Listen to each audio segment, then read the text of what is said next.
So we're skipping his intro and his whole explanation of the difference between power scaling and not being power levels. Okay? There's no need for a break there. No, it's not a break. It's called me not talking, so you kids talk. And we've seen how well that works out. I know, you're an idiot. Anyway, Seth's channel is dedicated to just power scaling. This isn't something exclusive to Dragon Ball, of course, so he doesn't just do Dragon Ball videos, he does Naruto as well, but of course, we're probably never going to look at those because we don't care about Naruto. We most certainly don't. Oh my god. Nope, not even a little. So, that said, we're just going to take a look at his Dragon Ball GT scale, and we're going to take apart things that we think are under scrutiny, and, of course, we're going to concrete debunk some things. But some things we're going to leave a little bit ambiguous because we're going to touch upon them later, and we don't really feel like getting into it now. Hey, yo, do you remember that one time when 3 Jonathan Joestars ganged up on 1 Naruto? Yeah, plug here for J-Stars the game. Just get a friend, all of you, play Jonathan Joestar, have your sis character, Jonathan Joestar, and just... Everybody spam Sunset Yellow Overdrive against 1 Naruto. It's the greatest thing ever. Yeah, it's pretty brutal. Like, it's not really, it's a game, so it's not applicable for scaling, but cool. In game 3, Jonathan Joestar stomp with extreme prejudice. It's so good. Yeah, Naruto doesn't even get a hit off. But that's beside the point. So, just sit back, relax, and enjoy the sound of Seth's scale falling apart. Here we go. Buu Saga. And the way most people do this is they look at, okay, so Goku stated General Rildo was stronger than Buu, and he was fighting him in his base form, so therefore Kid Goku in GT is as strong as Super Saiyan 3 or slightly stronger than Super Saiyan 3 Goku. Now, this is actually not wrong, but it's overlooking some things. And the one thing they overlook is Gohan. Now, in the Baby Saga, Gohan actually has an insert in the GT Perfect files that states this. Son Gohan, he transformed to fighting with Goten after Goten has been taken over by Baby. It seems that even in times of peace, he hasn't neglected his training. The differences in Gohan's facial expressions before and after transforming are the most intense out of any warrior. So basically what this means is that Gohan never actually stopped training like he did in, say, Dragon Ball Super. So he'd actually be stronger than he was in the Buu Saga. Now this is interesting because Gohan's shown going like Super Saiyan and stuff, and you could imply, well, Toei just retconned Mystic being able to be turned into base form and Super, but I'd rather not get into that with you guys. So what we're going to say here is that Gohan simply surpassed Mystic in his base form. He found a way to surpass the ultimate or Mystic transformation altogether, because yes, it is stated he had been training this whole time, so it's only logical that he would get stronger. This is also shown by Gohan taking on Rildo, the same Rildo Goku was like, oh, he's even stronger than Buu. He didn't even bother transforming to fight this guy. He thought he could take him on in base form until Gohan felt, the unfortunate aftermath of his hacks and got turned into fucking metal, turned into a statue. This Gohan can also go Super Saiyan on top of his insane base form, which is possibly stronger than Buu or a rival to Rildo. And then remember that base Goku was able to take on this Super Saiyan Gohan. So by the looks of this, it's more like Goku's more like times 50 Gohan bare minimum in base. So if you lowballed Gohan, you just said he's as strong as Super Saiyan 3 Goku from the Buu Saga. Alright, so a lot of what he just said is a little bit tedious to explain. I mean, what he did was his explanation was fine. It's not that that's tedious. It's just that there are a lot of other factors that we feel he overlooked, but we're trying to save that for like a different video. Just mainly how time passes, and at least for Goku's character, he spent the entire time training. So there's time passing and him growing stronger itself. So there's no reason to say that he would remain the same level of strength as before. Yeah, that's basically it. And the other thing I want to mention is that he's right. It's a little ambiguous as to which form Majin Goku's referring to. It's never outright stated. But there are a few different statements and feats from other characters, which, like I said, is how it all goes into it. And so I'll just display like the power progression as it's represented in the series, but statements on screen, and then we'll disclose at a later date.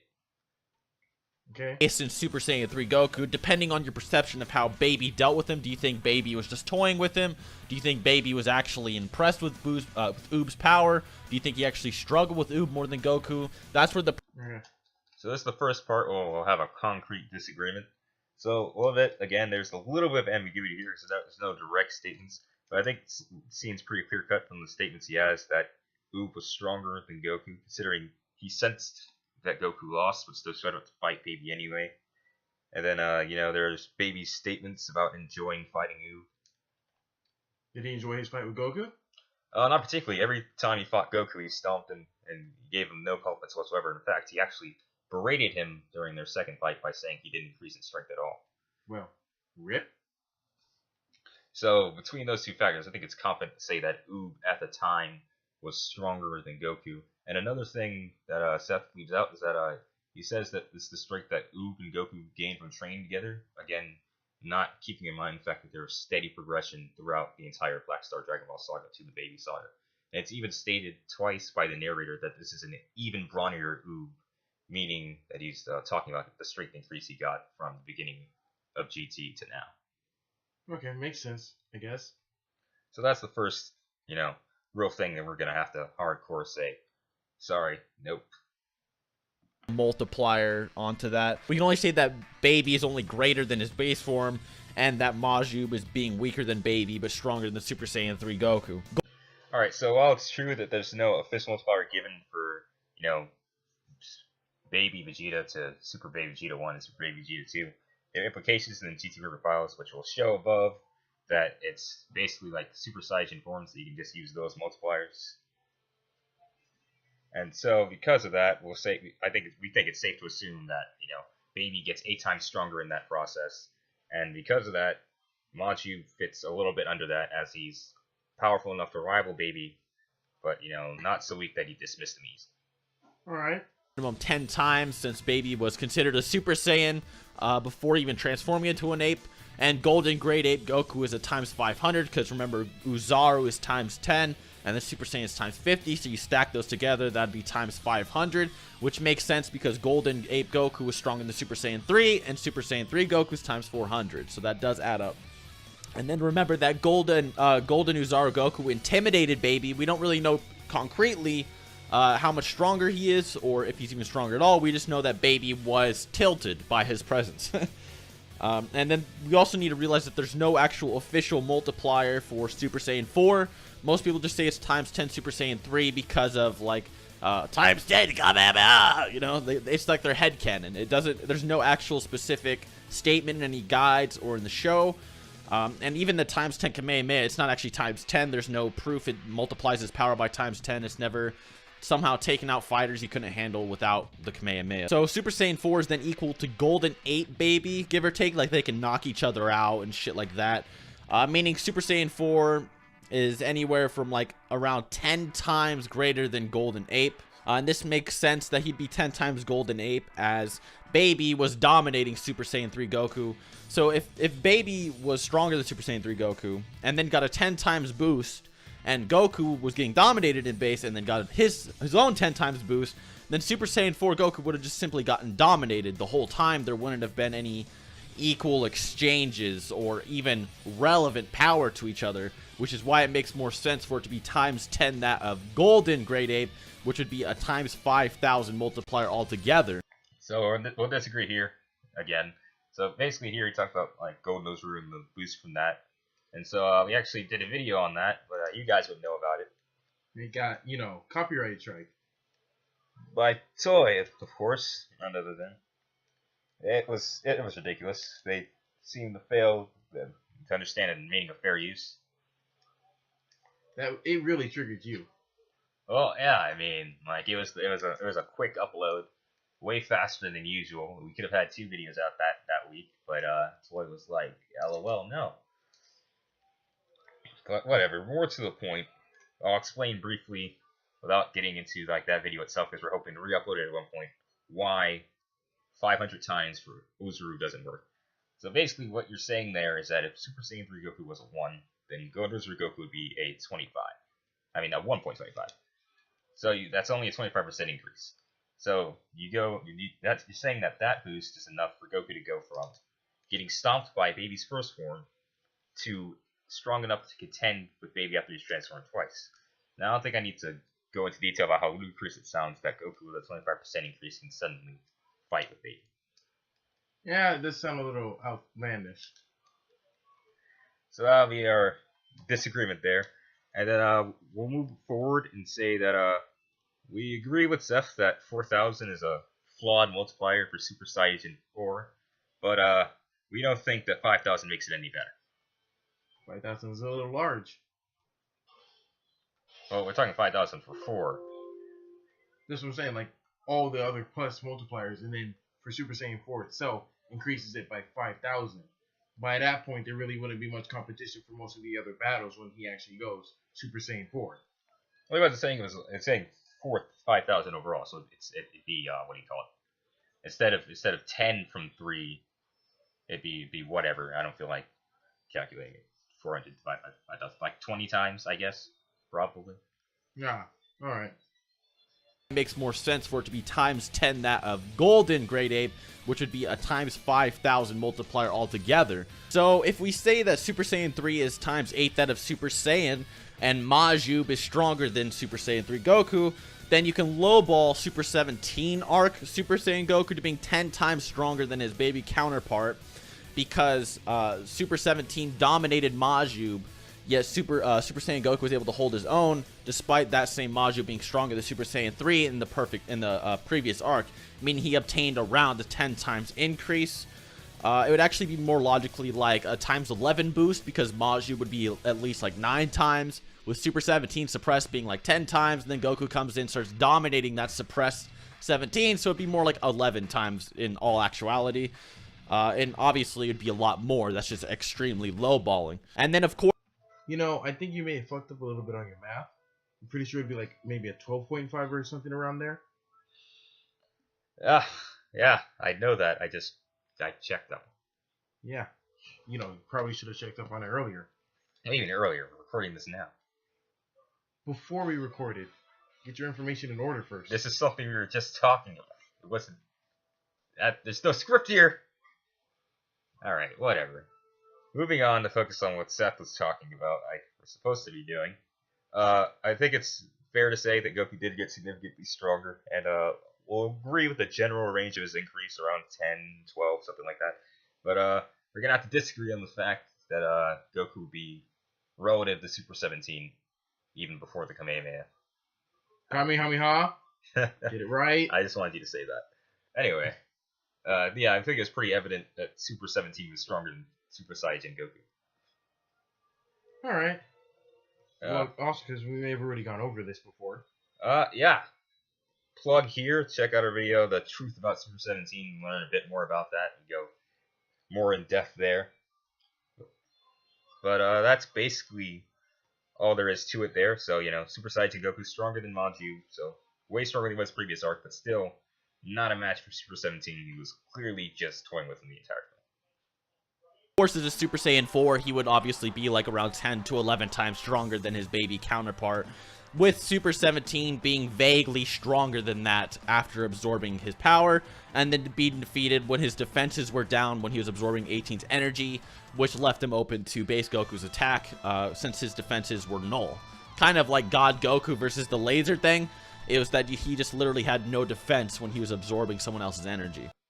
Alright, so he's fair to Super 17, who is vaguely stronger than Super Saiyan 4 Goku, but enough to make Goku tremble, according to himself. You can check out our Super 17 video for more about that. Yeah. But yeah, so I think, well, it's fair to say, you know, he's vaguely stronger. I think it's definitely a fact that he is. In the Shadow Dragon saga, there's no concrete increases like in the Super 17 saga, although you could give him a 10 times increase to highball him if you wanted to. And then we'll give the scale with and without that 10 times to be as unbiased as possible for those that have differentiating opinions. Now, if you give him that 10 times... I appreciate him being fair. Yeah, that's a very good thing to do. 10 times stronger. But there's a few interesting arguments that happen to this point. Did Goku get his strength halved by Ice Shenron? Was Syn simply way stronger than Goku, etc.? Luckily, we'll go over both theories, although I find the have strength argument easier to deal with as it makes more sense when calculating Vegeta later on. So the disagreement had to start up again, of course, because this is a debunk video. So Goku's strength being halved makes no sense, of course, because no one's strength has ever been halved in the series by being blinded before. That's my first red flag there. Another one would be the fact that 10 times Kamehameha still didn't affect him, but if his strength was halved, then the 10 times Kamehameha would completely negate that as well. So it wouldn't really matter if his strength was halved or not.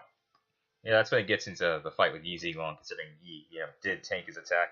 But we'll get into, Yi Zilong more later. But just for now, know that we stand on the side of saying that Goku's strength was not halved during his fight with Zan Zilong, and we'll explain why later. So if we say that Goku was halved, then Syn would obviously be in between Goku halved and full power, with Syn dominating blind Goku at full power, but Goku dominating him when he reobtained his full. So Yi Zilong tanked Goku's 10 times Kamehameha, as Victory already explained, and he was also able to kill Z Zilong. Now I know Seth might say that he was off guard, but of course he was only off guard for the first shot. The shot that actually killed him was a shot that Z blocked intentionally to save Goku's life. Which was stupid because he could have pulled Goku out of the way. Well, you'd expect, but, plot. Stupid stuff. Stupid plot. With Syn dominating blind Goku at full power, but Goku dominating him when he reobtained his full power again. This makes a lot of sense as it explains why Vegeta was confident he could take on Syn as a Super Saiyan 4 by himself after Omega lost his power against Goku. So here's where I start thinking Seth and I have only seen Dragon Ball GT in the dub, or he just didn't bother rewatching it when he made the video, because Goku doesn't receive his full power from his fellow Saiyajins. He asks to go beyond his limits because he knows his full power isn't enough to beat Yi. Now this is obviously because he was at full power when he fought Yi the first time, and he makes this distinction because Yi tanked his Kamehameha. The 10 times Kamehameha. That's correct. And so Vegeta would have only been confident because he was heavily damaged by Gogeta's attack, not because he himself is naturally more powerful than Yi Zilong. And of course, even though technically the 10 times Kamehameha does somewhat disregard what we said, think of it as the fact that he realizes now that after using it, he knows he doesn't, the limit he has to surpass, he has to become at least 10 times stronger than he currently is. Otherwise, he won't be able to do anything against Yi. Yeah. It's just a general thing. He understands that his current level is nowhere near what Yi was, so he had to evolve in that way. Dominated him utterly, who was around equal to Goku himself. This gets confused. Go. So Vegeta is only dominated by Z Zilong because Z is much faster than he is.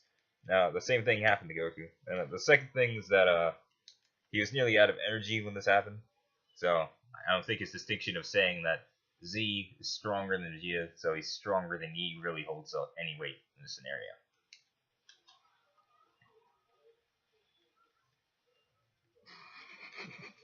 scenario. Using as Syn is stated the strongest villain so far, although you can imply Nova Shenron isn't actually a villain. If you think Goku got a massive amp to fight Syn, then Vegeta was simply bluffing and we move on, although I doubt this as Vegeta was just taking on and adapting to Omega. Victory is always a chatterbox, isn't it? Oh, you know it, bro. Well, continuing with the train of fun stuff, here Seth actually debunks himself.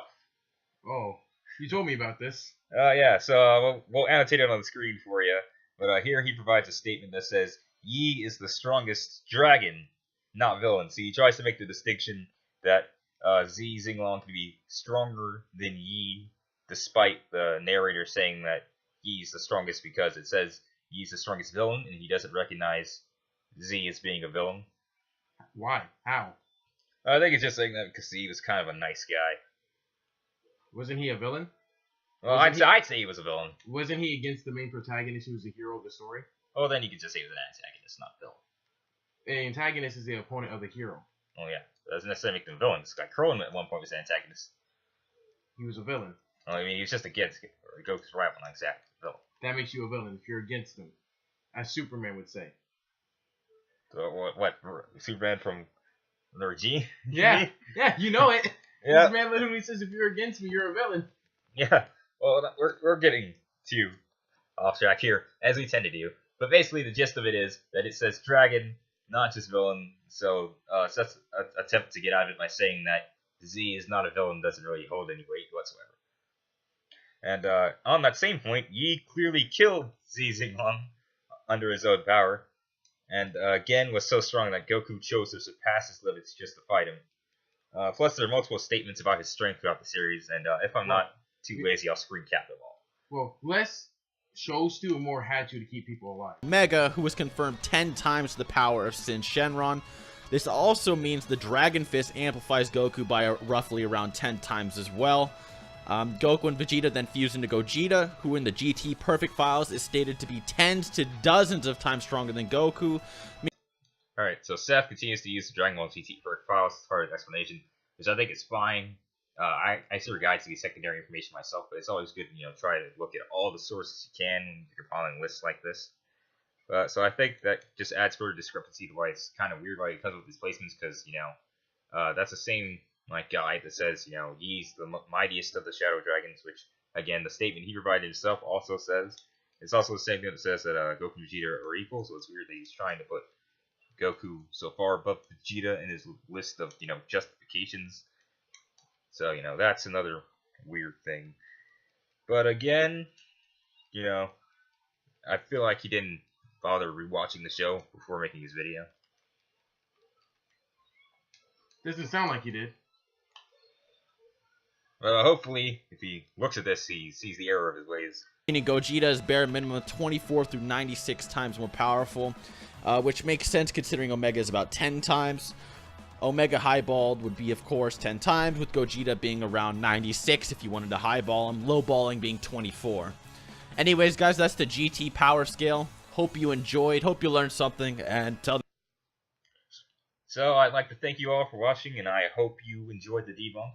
Sorry about my lack of responses at times. I'm a little distracted. I am currently multitasking, and I find what I'm doing now to be distracting. It's not like multitasking if you're distracted, is it? Shut up. Anyway, as much as I would like to end the video here, technically we're not done. While Seth does end his video there, he does go into one final debunk, which we're going to have to debunk. So let's move on to it. Alright, and to finish things off, I thought I would finish it off with a little debunk. So I know a lot of people think that Goten in GT is actually stronger than Super Buu. Now, the reason they think this is because Goten fights one of Baby's minions, and he's like, oh, this is stronger than anyone I've fought so far. And then he just bodies him, so people are like, oh, wow, Goten is now stronger than Super Buu because they think he's fought Super Buu. But here's the thing. One, Goten never fought Super Buu. Gotenks did. And two, the Daizenshu actually states that Goten, after becoming a young adult, didn't receive really that much of a power increase since he was a kid. Sorry, Dragon Ball Super. Because it was a time of peace. There was no reason to train. There was no reason to get stronger. So why would he go from he didn't really get that much stronger since he was a kid to becoming stronger than his Super Saiyan 3 fused counterparts? Yeah, that doesn't make much sense. Unlike Gohan, Goten isn't stated to have trained, so that argument is redundant and it doesn't make much sense. And anyways, guys, I hope you actually did enjoy the video. How can he get his A? So to debunk this, we won't go into Goten's level again. We're saving that for our own scale later down the line. But it is stated in the GT profiles and several times in the series, again, these things will be up on the screen for you, that Trunks continued to train, though he wasn't able to do it as much because he was the Council Corps president. But you don't have to, focus on training like Goku and Vegeta to grow stronger. You just have to do that if you want massive gains. Do you even lift, bro? Actually, I don't think any of them lift to train. I guess the closest would be Vegeta's gravity train. Shut up. You don't even understand a good classic meme. No, I do. I'm just saying. You gotta work for me here. Plain straight, man. Anyway, because we're shown in GT that, like in Z, they're near equal, you can not say that Goten was the same strength he was in Z, because we know for a fact that Trunks is stronger and ergo he has to be as well. So as we saw, the piece of evidence that he used was from the Daizenshu. What's that? Oh, it's one of the guys in Dragon Ball where they just go at and look at the lore and try to come up with explanations for things. Basically, you know, they kind of cover Toriyama's ass in a way. Why? Why? Why would you help him? Well, because they're, I don't know why. Actually, I don't know. They did it. Someone needs to do it now. I can't wait for Daizenshi to try to explain everything that happens in Super. But this is a GT video, so let's get into that. So, anyway, I say that the perfect files take precedence over Daizenshi here because, of course, the perfect files are made for GT, and the staff writers actually work on those guides, so I say they hold more weight in this scenario. And keeping that in mind, you should also say, like I said, that great guides need to take like a certain grain of salt, because the Daizenshi 2 also states that Goten and Gohan are equal during the Buu Saga, and we know that that's obviously not true. Do we really know, though? Yes, we do. Prove it. Okay, well, I'll put some panels up on the screen for them about how Goten is constantly praising Gohan for being stronger than him. People don't notice this? Maybe. But anyway, so, you know, looking at feats and statements from the Black Star Dragon Ball Saga, we can see that Trunks should be stronger than Kid Buu lowballing. Again, look at the picture I posted below. I'll post another one that fits what I'm talking about right now in the video. And so Seth would actually agree with this, since he says this is the same level he put base Gohan at, and Super Saiyan Goten was able to fight base Gohan in series, so it actually all comes together when you look at it that way. Of course, he had an unknown boost from Baby, but I'll just say that that boost was enough to force Gohan to transform, which is what happened. Okay. Alright, so with that, our video is actually coming to an end now. We'd like to tell you to, you know, hit us up with a like, comment, favorite, subscribe, share, add it to your playlist, listen to it on the weekends. All that usual crap. Of course, Seth's original video and his channel will be linked to the description box below. Though, I mean, if you're looking at this video, you're probably actually someone who like either follows him or has heard of him before, so you might not even need it, but, you know, we have to do it. All that crap. But, there are two more points that I'd like to say here. You know, first, I'd like to say, you know, no problem with Seth, or no big problem anyway. So just, you know, actually like to praise him for a moment. You know, this guy goes out of his way to try to make sense of Dragon Ball Super's power scale. So, you know, you gotta applaud him for that. I wouldn't do it. I stopped. Especially after 98. Like, even he admits, like, there's no fixing that. It's just, anyway, so, you know, big praise for that.